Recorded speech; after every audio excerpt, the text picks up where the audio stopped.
पौलाचे तिमथ्याला दुसरे पत्र अध्याय 2 वचन 1 मी वाचून दाखवते, सर्वजण लक्ष द्या. माझ्या मुला, ख्रिस्त येशूच्या ठायी असलेल्या कृपेत बलवान होत जा. हालेलुया, हालेलुया, हालेलुया, हालेलुया. पौल तिमथ्याला लिहित आहे, माझ्या मुला, ख्रिस्त येशूच्या ठायी असलेल्या कृपेत बलवान होत जा.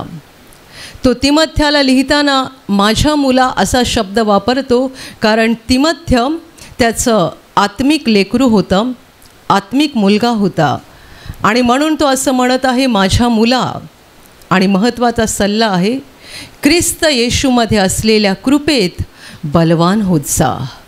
कृपेत बलवान होत जा म्हणजे कृपेमध्ये वाढत जा, कृपेमध्ये मजबूत होत जा. हालेलुया, हालेलुया, हालेलुया, हालेलुया. माझ्या प्रिय भावांनो आणि बहिणींनो, आपण अनेक वेळेला देवाकडे प्रार्थना करतो आणि त्या प्रार्थनेमध्ये आपण देवाची कृपा आपल्या जीवनावर आणि कुटुंबावर मागत असतो. आपण देवाकडून कृपा मागतो आपल्या जीवनावर, आपल्या घरावर, कुटुंबावर, नोकरीधंद्यावर, शिक्षणावर आपण देवाची कृपा मागत असतो. म्हणजे आपल्याला हे माहिती आहे की त्या कृपेचा स्रोत देव स्वतः आहे, त्या कृपेचा उगम परमेश्वर आहे, आणि त्याने दिल्याशिवाय ती कृपा आपल्याला लाभू शकत नाही. म्हणजे देवाने आपल्याला कृपा द्यायला पाहिजे म्हणून आपण मागत असतो. पण इथे वचनामध्ये तिमथ्याला सल्ला असा दिला जातोय, त्यालाच सांगितलं जातं आहे, ख्रिस्त येशूमध्ये असलेल्या कृपेमध्ये वाढत जा. म्हणजे हे तुझं काम आहे, बलवान होत जा. म्हणजे हे तुझं काम आहे की त्या कृपेमध्ये, देवाने तुला जी कृपा दिलेली आहे त्या कृपेमध्ये बलवान बनणं हे तुझं काम आहे. हालेलुया, हालेलुया, हालेलुया, हालेलुया. हे वचन समजून घेणं फार महत्त्वाचं आहे. छोटंसं वाटतं, आणि तुमच्यापैकी जितके बायबल वाचतात तुम्ही अनेक वेळा हे वचन वाचलं असेल, पण हे वचन जेवढं छोटं आहे तेवढा त्याचा अर्थ छोटा नाही आहे, फार सखोल असा अर्थ आहे. आपण रोज आपल्या जीवनामध्ये देवाची कृपा मागतो. प्रार्थना करणारे लोक सतत देवाची कृपा मागतात, परंतु आपल्याला हे पण समजणं गरजेचं आहे की त्या कृपेमध्ये वाढत जाणं, त्या कृपेमध्ये बलवान बनणं, त्या कृपेमध्ये मजबूत होणं हे देवाचं काम नाही आहे, हे आपलं काम आहे. हा देवाचा निर्णय नाही आहे, हा आपला निर्णय आहे. आणि त्यासाठी लागणारी मेहनत, परिश्रम हे देवाने घ्यायचे नाही आहेत, आपण घ्यायचे आहेत.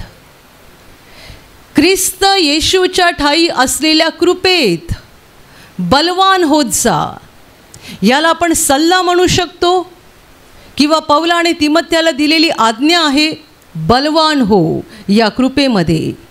येशू ख्रिस्तामध्ये तुला देवाने जी कृपा दिलेली आहे त्या कृपेमध्ये मजबूत बनणं आणि त्या कृपेमध्ये वाढत जाणं हे तुझं काम आहे. हालेलुया, हालेलुया, हालेलुया. हे वचन समजून घेणं फार महत्त्वाचं आहे, कारण खूप वेळेला आपण आंधळ्यासारखे, मुक्यासारखे आणि बहिऱ्यासारखे असे आत्मिक जगामध्ये वावरत राहतो, आणि आपण असं म्हणतो सगळं देव करेल, सगळं देव करेल. सगळं जर देव करणार आहे तर देवाने तुम्हाला आणि मला डोळे कशाला दिलेले आहेत, हात कशाला दिलेले आहेत, बुद्धी कशाला दिलेली आहे? फक्त जेवायला, फक्त मोबाईल बघायला.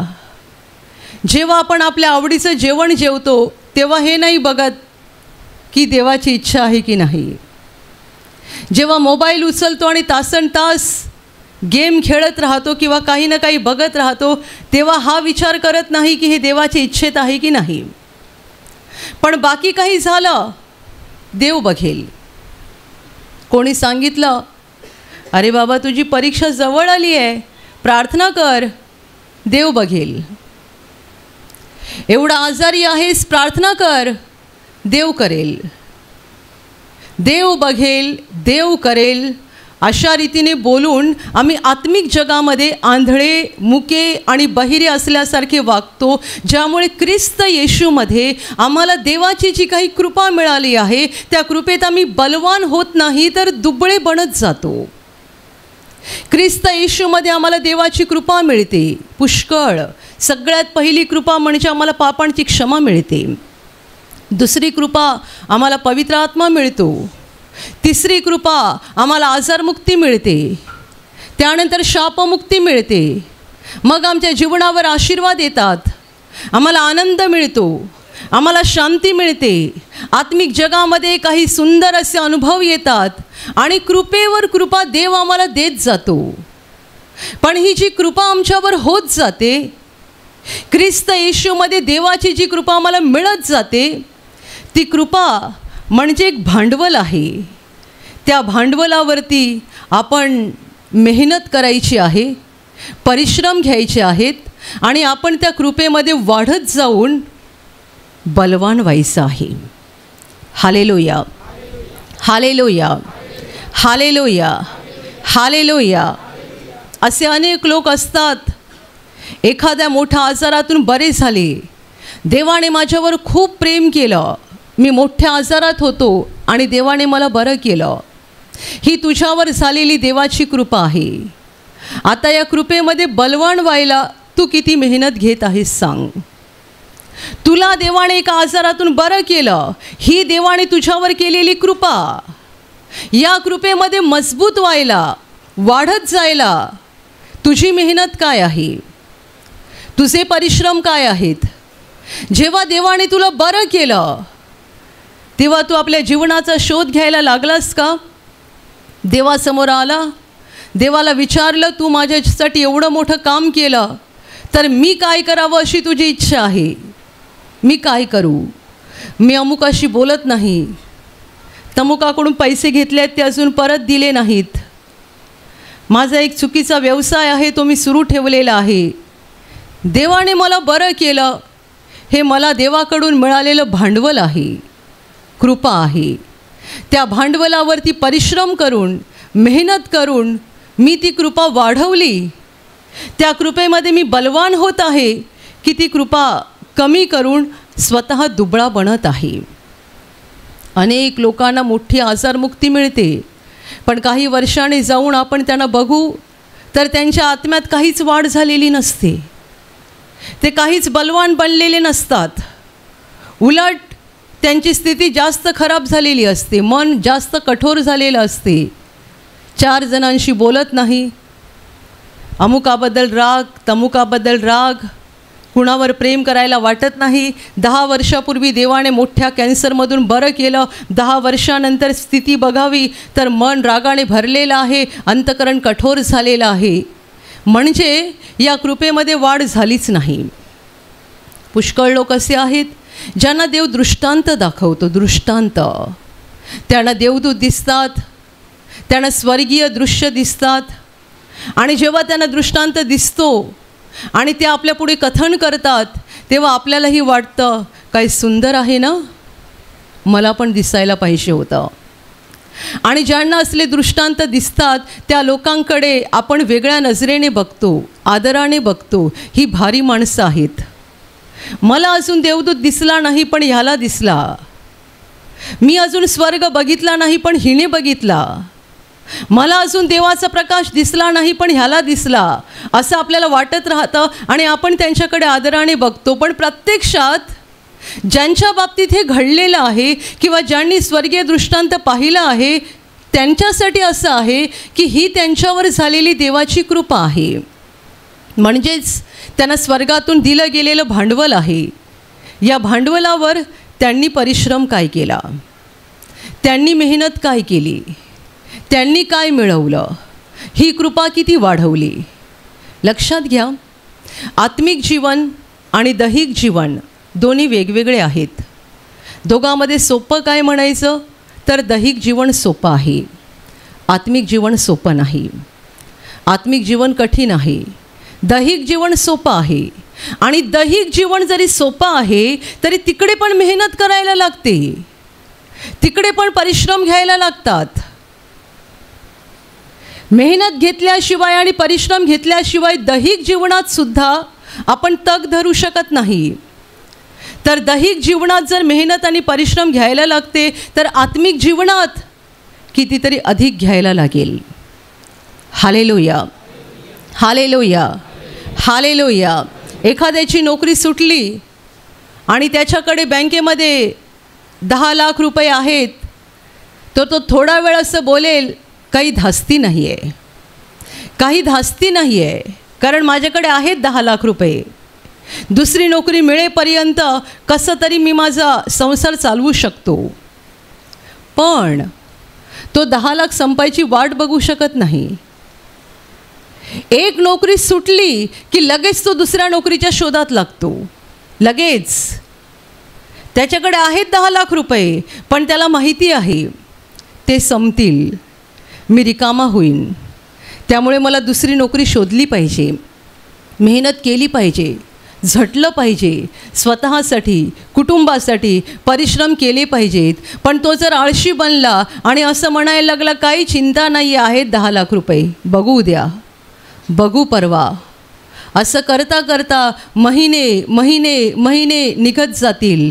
घराचं भाडं, महिन्याचं किराणा, मुलांच्या शाळेची फी आणि बाकी सगळा खर्च करता करता ते पैसे कुठून संपून जातील आणि कधी त्याला दुसऱ्यांपुढे भीक मागायची वेळ येईल ते त्याला लक्षात पण येणार नाही, जर तो आळशी बनून सुस्त राहिला तर.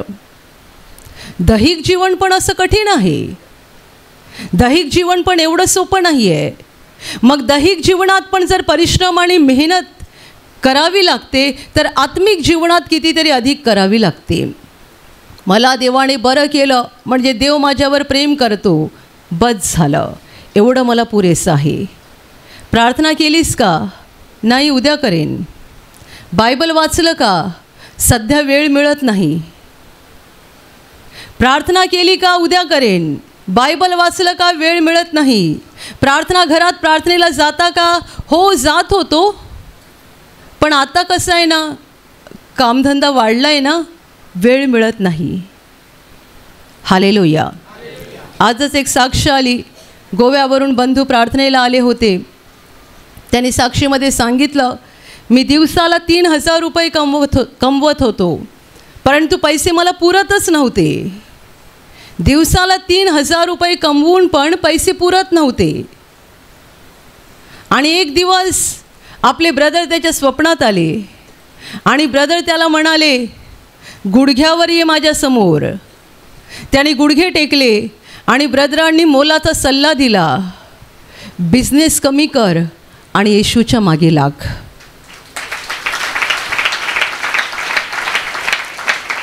बिझनेस कमी कर आणि येशूच्या मागे लाग. जगासाठी मूर्खपणाचा सल्ला आहे, पण या माणसाला त्या सल्ल्याची गरज होती.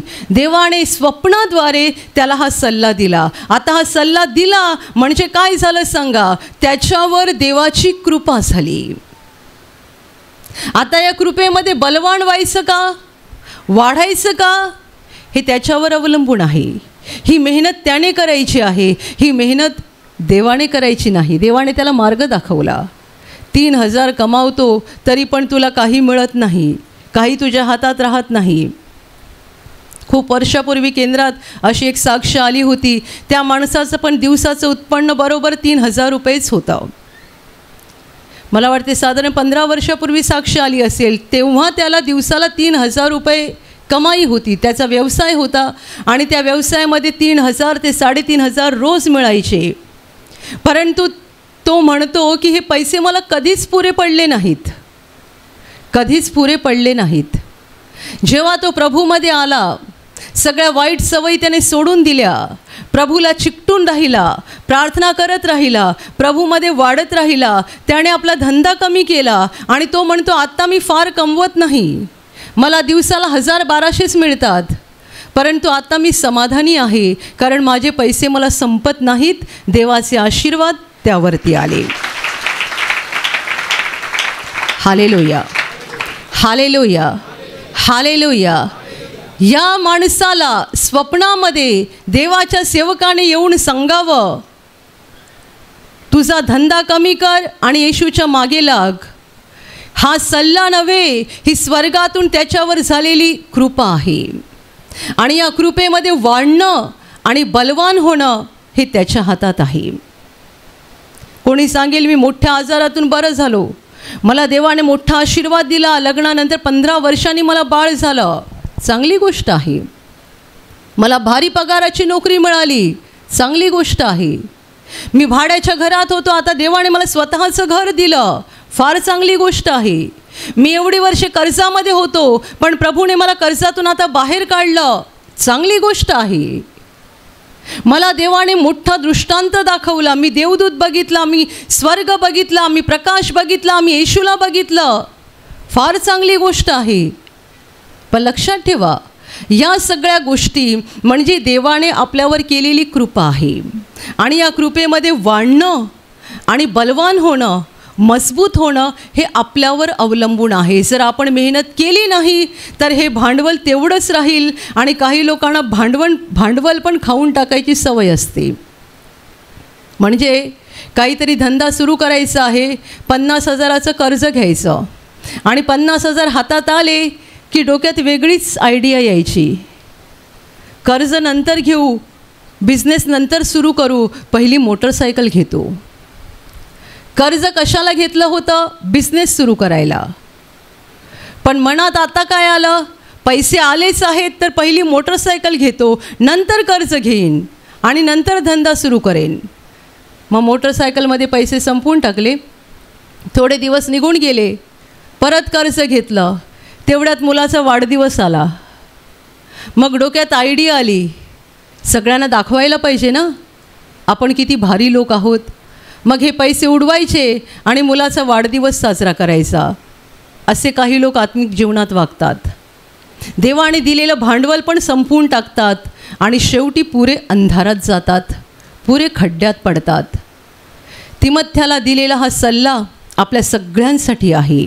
ख्रिस्त येशूच्या ठायी असलेल्या कृपेत बलवान होत जा. येशू म्हणाला, तुम्ही पहिल्याने त्याचं राज्य आणि त्याचं नीतिमत्व मिळवण्यास झटा. प्रभूचे शब्द आहेत झटा, मेहनत घ्या. जर सगळं आपल्याला आरामात मिळणार असेल, आत्मिक जीवनातल्या सगळ्या गोष्टी आपल्या आरामातच होणार असतील, तर येशू झटायला का सांगतो? मेहनत घ्यायला का सांगतो? परिश्रम घ्यायला का सांगतो? झटा.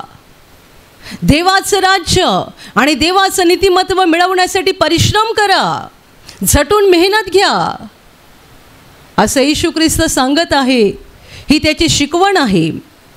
आपण म्हणतो सगळं आरामात होईल, सगळं आपोआप होईल. नाही, आत्मिक जीवनामध्ये वाढण्यासाठी आणि देवाच्या कृपेत बलवान होण्यासाठी प्रत्येकाला मेहनत घेण्याची गरज आहे. हालेलुया, हालेलुया, हालेलुया, हालेलुया. प्रार्थना करत राहणं, देवाची वचनं वाचत राहणं आणि देवाच्या वचनाप्रमाणे स्वतःमध्ये बदल करत राहणं. तुम्ही विश्वासणारे व्यक्ती आहात, पण देवाच्या मंदिरात दान देत नाही आहात का? म्हणजे तुम्ही आत्म्यात आळशी आहात. तुम्ही दान देताय पण एवढूसं देताय. पगार किती आहे? 25,000. महिन्याला दान किती देता? 500 रुपये. म्हणजे तुम्ही आळशी आहात, तुम्ही आत्म्यामध्ये सुस्त झाला आहात. 25,000 पगारातून तुम्ही महिन्याला 500 रुपये देवाला देताय, म्हणजे तुम्ही आत्म्यामध्ये सुस्त आहात. तुम्ही कृपेमध्ये वाढायला मेहनतच घेत नाही. देवाने तुम्हाला मोठ्या आजारातून बरं केलं, आता तुम्ही सगळ्यांबरोबर कसे वागता? प्रेमाने वागता का? नम्रपणे वागता का? की मनाचा कठोरपणा अजून सोडून गेलेला नाही आहे? अजून पण सगळ्यांबद्दल राग येतो. जरा मनाविरुद्ध झालं की राग येतो. जरा कोणी काही मनाविरुद्ध बोललं की लगेच तोंडातून शिव्या निघतात, लगेच तोंडातून अपशब्द निघतात, लगेच संताप येतो. मग 4-4 दिवस, 1-1 आठवडा त्यांच्याशी बोलणं बंद होतं. देवाने तुम्हाला आजारातून बरं केलं, या तुमच्या भांडवलावर तुमची कमाई काय सुरू आहे? तुम्ही कृपेमध्ये कुठे वाढत आहात? तुम्ही कृपेमध्ये बलवान कुठे होत आहात? कृपेत मजबूत कुठे होत चालला आहात?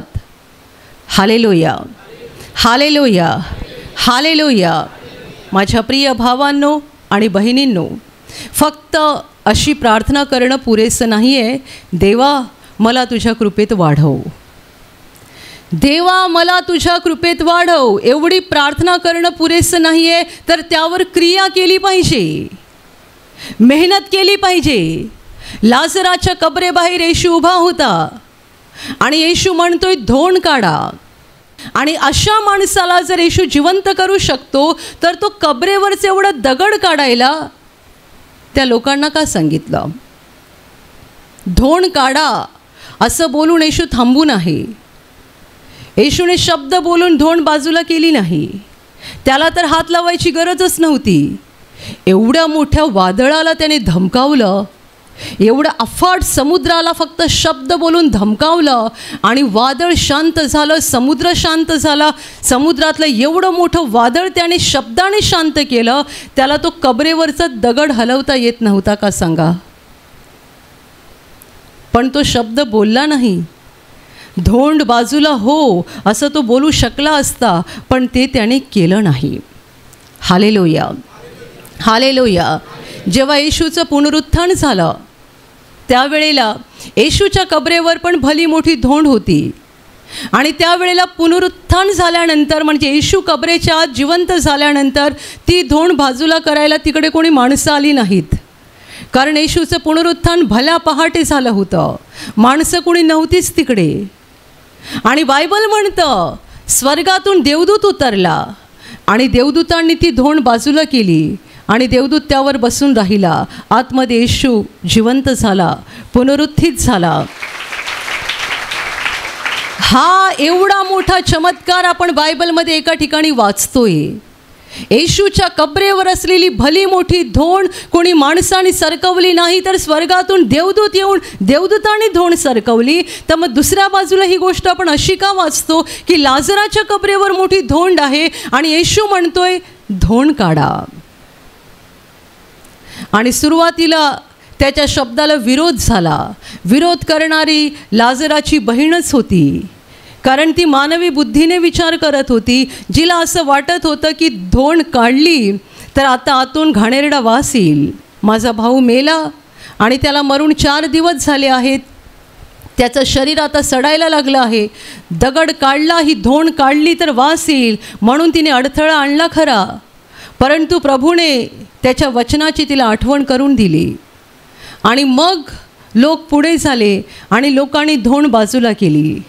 धोंड बाजूला झाल्यानंतर येशू म्हणाला लाजरा बाहेर ये. आणि ज्याला मरून 4 दिवस झाले होते तो जिवंत बनून कबरेतून बाहेर आला. हालेलुया, हालेलुया, हालेलुया, हालेलुया. देवाची इच्छा आहे की आम्ही पण मेहनत घ्यावी. त्याने आम्हाला अक्कल दिलेली आहे, त्याने आम्हाला शरीर दिलेलं आहे, तो आम्हाला पवित्र आत्म्याच्या द्वारे प्रेरणा देतो. आम्ही त्याने सांगितलेल्या गोष्टी कराव्यात ही त्याची इच्छा आहे. हालेलुया, हालेलुया, हालेलुया. तुम्हाला एखादा आजार आहे आणि देवाला तुम्हाला बरं करायचं आहे, पण देव तुम्हाला सांगतोय अमुक एका व्यक्तीशी तुझं बोलणं नाही आहे, त्याच्याशी बोलणं कर पहिलं. खरं तर ही गोष्ट खूप छोटी आहे. आजार बरा करणं ही मोठी गोष्ट आहे. देव मोठी गोष्ट करतो, आपल्याला छोटी गोष्ट करायला लावतो. तुम्ही जर ऐकलं तर देव पुढे जाईल आणि तुम्हाला बरं करेल. तुम्ही ऐकलं नाही तर आजार तसाच राहील आणि तुम्ही म्हणत राहाल माझी प्रार्थना सुरू आहे, देव मला बरं करणार. माझी प्रार्थना सुरू आहे, देव मला बरं करेल. आज करेल, उद्या करेल, परवा करेल, पण देव मला बरं करेल. पण देव तुला काहीतरी सांगतोय, ती तुझ्यासाठी एक मेहनतीची गोष्ट आहे, ती तुला केली पाहिजे. आज सकाळच्या सेशनमध्ये एका भावाने एक साक्ष दिली. त्याने खूप वर्षापूर्वी कोणाचे पैसे घेतले होते आणि काहीतरी वादविवाद त्या माणसाशी झाल्यामुळे त्याने पैसे परत केले नाहीत. इतकी वर्ष झाली, काहीतरी 25 वर्ष झाली, त्याने त्या माणसाचे पैसे परत दिलेच नाहीत. आणि मग एक दिवस प्रवचनात त्याने ऐकलं की कोणीतरी कोणाचे तरी पैसे परत दिले आणि ते ऐकल्यानंतर त्याला असं वाटायला लागलं मला हे केलं पाहिजे. मी 25 वर्षापूर्वी त्याचे पैसे घेतले होते आणि आजपर्यंत मी दिले नाहीत रागाने, पण आता मला दिले पाहिजेत. तो पैसे देण्यासाठी गेला तेव्हा नेहमीप्रमाणे चांगल्या कामाला अडथळे येतात तसं त्याला अडवण्यात आलं. खुद्द त्याच्या आईनेच अडवलं. आता काय गरज आहे, राहू दे, 25 वर्ष झाली. तो पण विसरला, आपण पण विसरलो, सगळे विसरले. खूप वेळा आपल्याला असं वाटतं की आपण विसरलो, पण तो विसरला नाही आहे. तो न्यायी परमेश्वर आहे. त्याच्या रेकॉर्डमध्ये सगळं काही असतं, तो विसरत नाही. आणि आईने सांगितलं म्हणून ह्याने पण थोड्या वेळासाठी मन बदललं, जाऊ दे आता नाही देत पैसे. पण नंतर पुन्हा देवाने त्याला जागं केलं आणि पुन्हा त्याला वाटलं की मी जाऊन पैसे द्यायला पाहिजेत. तो पैसे घेऊन गेला, वरती 2000 रुपये एक्स्ट्रा दिले, पाय धरले त्यांचे, क्षमा मागितली. एवढी वर्षे मी तुमचे पैसे अडवून ठेवले, पण आता मला क्षमा करा आणि आता मी तुम्हाला पैशात 2000 रुपये वाढवून पण देत आहे, पण मला क्षमा करा, आणि पैसे देऊन आला. म्हणजे काय केलं सांगा? देवाने या माणसाला जी कृपा दिली, या कृपेवर त्याने मेहनत केली, कृपेत वाढण्यासाठी आणि बलवान होण्यासाठी. हालेलुया, हालेलुया, हालेलुया, हालेलुया, हालेलुया. आम्ही चांगली चांगली मस्त प्रवचनं ऐकतो आणि आमच्या जीवनातल्या चुकीच्या गोष्टी झाकून ठेवतो, आमची वाईट कामं झाकून ठेवतो आणि आम्ही स्वतःचंच सांत्वन करून घेतो. आमची प्रार्थना सुरू आहे, प्रार्थना सुरू आहे, आम्ही प्रवचनं ऐकतो, आम्ही देवाची वचनं वाचतो, आमचं सुरू आहे. तुम्ही खरी मेहनत घेत आहात का? देवाच्या कृपेमध्ये बलवान होण्यासाठी, देवाच्या कृपेत वाढण्यासाठी तुमचे खरे श्रम सुरू आहेत का? नाहीतर गेल्या 2000 वर्षात जगामध्ये अशी शेकडो, हजारो आणि लाखो माणसं येऊन गेली ज्यांनी देवाच्या कृपेचा अनुभव घेतला, पण त्याचा त्यांना पुढे जाऊन फायदा झालाच नाही, कारण त्यांनी त्या कृपेत वाढण्यासाठी मेहनत केली नाही. हालेलुया, हालेलुया, हालेलुया, हालेलुया. एखाद्या मुलाला चांगल्या मोठ्या कॉलेजमध्ये ॲडमिशन मिळावं आणि ॲडमिशन मिळाल्याचा त्याला आनंद व्हावा, पण शिक्षणासाठी मेहनत न घेतल्यामुळे नापास व्हावा, तशी अनेकांची अवस्था होते. मोठ्या कॉलेजमध्ये ॲडमिशन मिळालं, जिकडे पाहिजे होतं तिकडेच मिळालं, खूप खुश, पण अभ्यास केलाच नाही, मित्रांच्या नादात राहिला, वाईट संगतीला लागला आणि शेवटी नापास झाला. त्याप्रमाणे अनेक लोक मोठी आजारमुक्ती मिळवतात, देवाचे मोठे आशीर्वाद मिळवतात, अनेकांना दृष्टांत दिसतात, अनेकांना स्वप्न दिसतात, अनेकांना अनेक दैवी गोष्टींचा साक्षात्कार होतो. आणि हे सगळं झाल्यानंतर कृपा टिकवण्यासाठी आणि वाढण्यासाठी काहीच मेहनत न केल्यामुळे शेवटी या गोष्टीचा त्यांना काहीच उपयोग होत नाही. हालेलुया, हालेलुया, हालेलुया. माझ्या प्रिय भावांनो आणि बहिणींनो, आत्म्यामध्ये जागे व्हा, झोपा काढत राहू नका. आत्मिक जीवन म्हटलं तर सोपं आहे आणि म्हटलं तर कठीण आहे. तुम्ही जर देवाच्या मार्गाने चालायचा निर्णय घेतलेला आहे आणि तुम्ही त्याप्रमाणे वागत आहात, तसे करत आहात, तर आत्मिक जीवन तुमच्यासाठी सोपं आहे. पण तुम्ही जर स्वतःच्याच बुद्धीने वागत आहात आणि तुम्ही म्हणताय देव करेल सगळं, माझा देवावर विश्वास आहे, माझा देवावर विश्वास आहे, देव करेल सगळं, असं म्हणून तुम्ही आत्मिक गोष्टीमध्ये काहीही मेहनत घेत नसाल, तर हे आत्मिक जीवन तुमच्यासाठी कठीण बनत जाईल आणि तुम्ही या कृपेमध्ये बलवान होणार नाही, कृपेमध्ये दुबळे होत जाल. म्हणून तुम्ही अशा काही लोकांना बघाल जे 25 वर्षे 40 वर्षे येशूवर विश्वास ठेवून आहेत, पण त्यांचं आत्मिक जीवन दुबळं आहे. नेहमी त्यांचं रडगाणं सुरू असतं. आणि असे लोक बघाल ज्यांना प्रभूमध्ये येऊन 5 वर्ष झाली, 7 वर्ष झाली, पण त्यांचं आत्मिक जीवन सधन झालं, संपन्न झालं.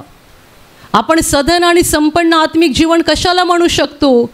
तो स्वतः हसतोय आणि दुसऱ्यांच्या चेहऱ्यावर पण आनंद आणतोय. त्याच्या प्रार्थनेमध्ये ताकद आहे. तो त्याच्या जीवनातून सैतानाला पळवतोय आणि तो दुसऱ्यांसाठी प्रार्थना करतोय आणि त्याच्या प्रार्थनेने दुसऱ्यांच्या पण जीवनातून सैतान पळून जातोय. म्हणजे काय झालं? म्हणजे हा माणूस कृपेमध्ये बलवान बनत चालला आहे. त्याला प्रभूमध्ये येऊन 5 वर्ष झाली, 7 वर्ष झाली, पण तो कृपेमध्ये बलवान बनतोय. आणि कुणाला 35 वर्षे झाली आहेत, कुणाला 40 वर्षे झाली आहेत. तुम्ही दारू पिता का? थोडी थोडी घेतो. टी व्ही बघता का? कधी कधी बघतो.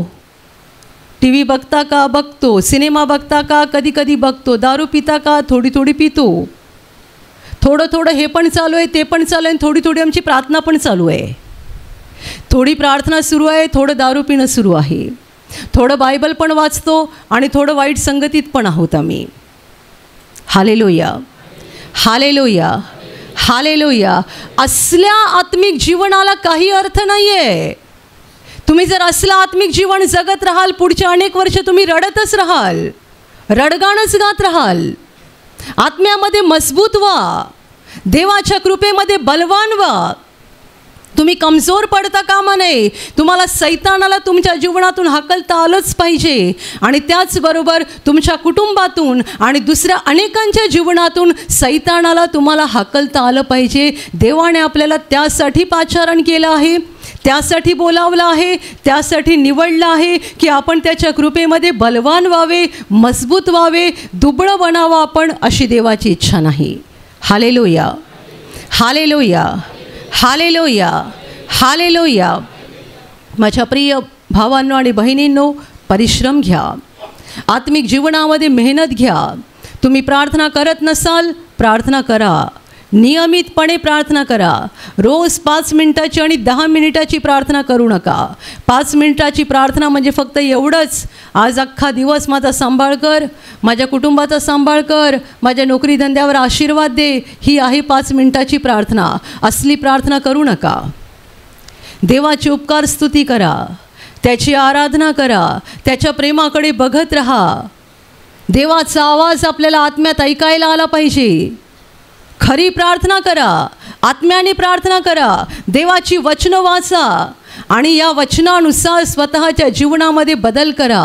मनाचा कठोरपणा काढून टाका, नम्र बनत राहा, अहंकार काढून टाका, स्वार्थ काढून टाका, दुसऱ्यांबद्दलचा द्वेष काढून टाका, दुसऱ्यांबद्दलचे सगळे वाईट विचार मनातून काढून टाका. स्वतःला अधिक शुद्ध करा, अधिक प्रेमळ करा, अधिक नम्र करा. देवाच्या कृपेमध्ये बलवान होत जा. हालेलुया, हालेलुया, हालेलुया. कुणाला 1 लाखाची नोकरी मिळाली प्रार्थनेच्या द्वारे, त्याद्वारे जेवढा मला आनंद होत नाही तेवढा आनंद एखाद्या माणसाने सांगितलं की मी माझं वाईट जीवन बदललं, तर त्याची साक्ष ऐकून आनंद होतो. आणि जसा मला आनंद होतो आणि जसा देवाच्या लोकांना आनंद होतो, तसाच देवालाही स्वर्गात आनंद होतो, जेव्हा आमचं खऱ्या अर्थाने हृदय बदलतं. तुम्ही सांगाल माझी प्रगती झाली, म्हणजे काय झालं? पूर्वी मला 10,000ची नोकरी होती, आता 1 लाखाची नोकरी मिळाली. नाही, ही तुमची प्रगती नाही आहे. माझी प्रगती झाली, पूर्वी मी 10 बाय 10च्या भाड्याच्या खोलीत राहायचो, आता माझ्याकडे स्वतःचा मोठा फ्लॅट आहे. ही तुमची प्रगती नाही आहे. ह्याला प्रगती म्हणू नका. नोकरीमध्ये पगार वाढ झाली, नवीन नोकरी मिळाली, घर मिळालं, गाडी मिळाली, जमीन मिळाली, तुमची प्रॉपर्टी वाढली, तुम्ही धनवान झालात, ही प्रगती नाही आहे. तुम्ही जर म्हणालात पूर्वी मी खूप शिव्या द्यायचो, पण आता माझ्या तोंडातून एक शिवी पण येत नाही. पूर्वी मी अनेकांबद्दल राग बाळगायचो, पण आता मी राग ठेवत नाही. राग आला तरी मी काढून टाकतो, क्षमा करतो. पूर्वी मी फार गर्विष्ठ होतो, कुणाचं काही ऐकून घेत नव्हतो, मी फार कठोर मनाची व्यक्ती होतो, परंतु आत्ता मात्र मी नम्र झालेलो आहे. मी सहन करतो, मी क्षमा करतो, मी नम्रतेने वागतो. मी म्हणेन आणि मी नाही, देव सांगेल, ही तुझी खरी प्रगती आहे आणि हीच प्रगती देवाला आपल्याकडून हवी आहे. ही प्रगती, आणि ही प्रगती कधी होईल सांगा? जेव्हा तुम्ही देवाने दिलेल्या कृपेमध्ये वाढण्यासाठी मेहनत घ्याल. तुम्ही जर मेहनत घेतली नाही तर ही प्रगती तुमची होणारच नाही आणि तुम्ही कृपेत बलवान बनणार नाही. हालेलुया, हालेलुया, हालेलुया, हालेलुया. माझ्या प्रिय भावांनो आणि बहिणींनो, हा फार महत्त्वाचा सल्ला आहे. आणि महत्त्वाची आज्ञा आहे, तुमच्यावर देवाने केलेल्या कृपेमध्ये बलवान होत जा, या कृपेमध्ये वाढत जा, मूर्खपणाने वागू नका, दही गोष्टीमध्ये गुंतून स्वतःचं नुकसान करू नका, मेहनत आपल्याला करणं गरजेचं आहे. देव आपल्यासोबत आहे, देव आपल्याला कृपेवर कृपा द्यायला तयार आहे, देव आपल्याला सगळी शक्ती पुरवायला तयार आहे, सगळं सामर्थ्य पुरवायला तयार आहे, पण आपली मेहनत घ्यायची तयारी पाहिजे, आपली झटण्याची तयारी पाहिजे. आपण जर त्याच्यासाठी झटत असू, मेहनत घेत असू, परिश्रम घेत असू, तर देव हे करणार आणि आपण त्याच्या कृपेमध्ये बलवान होत जाणार. हालेलुया, हालेलुया, हालेलुया, हालेलुया. आणि आता मी तुमच्यासाठी प्रार्थना करणार आहे. पूर्ण विश्वास ठेवा की प्रभू येशू एका क्षणात तुम्हाला स्पर्श करून बरं करेल. एका क्षणात तो तुमच्या जीवनातलं दुःख काढून टाकेल, कारण प्रभू आजही जिवंत आहे. 2000 वर्षांपूर्वी तो देहरूपात या जगात होता, आज देहरूपात नाही आहे, पण आत्म्याच्या रूपाने आहे. आणि जिथे जिथे लोक त्याच्यावर विश्वास ठेवतात आणि विश्वासाने त्याला हाक मारतात, तिकडे तिकडे तो त्यांच्या अगदी जवळ असतो, त्यांना बरं करायला, त्यांना आनंदित करायला आणि त्यांना सैतानाच्या हातातून सोडवायला तो नेहमीच तयार असतो. म्हणून विश्वास ठेवा, प्रभू इथे आहे, तो तुम्हाला स्पर्श करेल आणि तुमचं जीवन बदलून टाकेल. जिथे तुम्हाला आजार आहे तिथे विश्वासाने हात ठेवा आणि तिथे हात ठेवणं शक्य नसेल तर छातीवर हात ठेवा. प्रभू येशूच्या नावाने या क्षणाला तुमच्या शरीरातले सगळे आजार नष्ट होत, प्रभू येशूच्या नावाने तुमच्या जीवनातील सगळी दुःख निघून जावोत. सैतानाची सर्व कामं तुमच्या घरातून आणि तुमच्या कुटुंबातून प्रभू येशूच्या नावाने पूर्णपणे नष्ट होत. सर्व शुद्धात्म्यांनो, प्रभू येशूच्या नावाने मी तुम्हाला आज्ञा देत आहे, या क्षणाला यांना सोडून निघून जा आणि पुन्हा त्यांच्यात शिरू नका. प्रभूचं महान सामर्थ्य तुमच्यावर येऊ, पवित्र आत्मा तुमच्यावर येऊ, पवित्र आत्म्याचा आनंद तुमच्या जीवनात येऊ, पवित्र आत्म्याची शांती तुमच्या हृदयात येऊ आणि तुमचं जीवन स्वर्गीय प्रकाशाने भरून जावो. आमीन.